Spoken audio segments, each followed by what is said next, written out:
But first, if you saw the show on Monday night, you know that two Republican county officials in South Carolina came to a rather offensive defense of Republican Senator Jim DeMint over the weekend.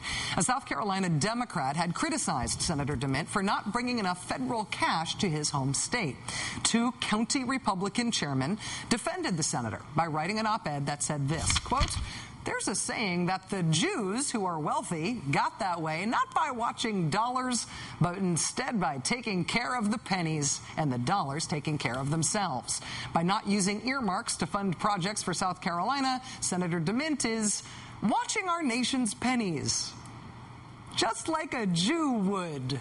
Which is good, because Jews, they watch the pennies. Yeah, unless this is a Mel Brooks movie about South Carolina politics and not real South Carolina politics, this is obviously a problem. The day after the Yay Jews op-ed was published, I'm happy to report that the two county chairmen issued apologies and said they had been misunderstood.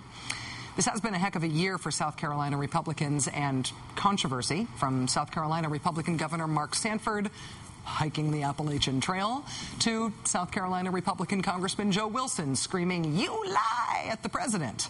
Now these two South Carolina Republican county chairmen with the "Jews are cheap and we mean that in a good way" thing. It's been a rather tough year. Today brought South Carolina Republicans some good news on that front. And that's because the latest political figure to have to apologize for a completely bizarre "I love Jews, they're so cheap" comment was not from South Carolina. It was in Arizona. Lake Havasu City Councilman Lee Barnes argued against spending city funds on an interim city manager at a city council meeting on Tuesday by saying, quote, "Excuse my action, but I'm just a little Jewish to be able to do this." Just a little Jewish. Councilman Barnes then made matters worse by trying to explain himself, saying, quote, what I meant there is Jewish people are pretty good with their money." Not an apology, making things worse. We contacted the councilman's office today to let him take one more crack at it, and here, I'm happy to say, is what he said. Quote, "At a council meeting on Tuesday, October 20th, I used poor judgment and a poor choice of words when I attempted to express my concerns regarding spending taxpayer dollars unnecessarily. I sincerely regret my actions and apologize to anyone who was offended by my statement." Now that is an apology.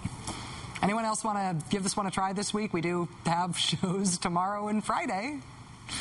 But finally, if you think that malls are too crowded or shopping online isn't your thing or boutiques are just too expensive, might we suggest the FBI Recreation Association stores? They're located at FBI field offices and they sell FBI official merchandise like hats, T-shirts, the occasional Christmas ornament. And according to TickleTheWire.com, they also sell an official FBI cologne, which is called Integrity. For every man who's ever wanted to smell like J. Edgar Hoover, there is Integrity. It's $36.99 a bottle. Apparently there is a ladies' version coming out next year, which will also presumably smell like J. Edgar Hoover.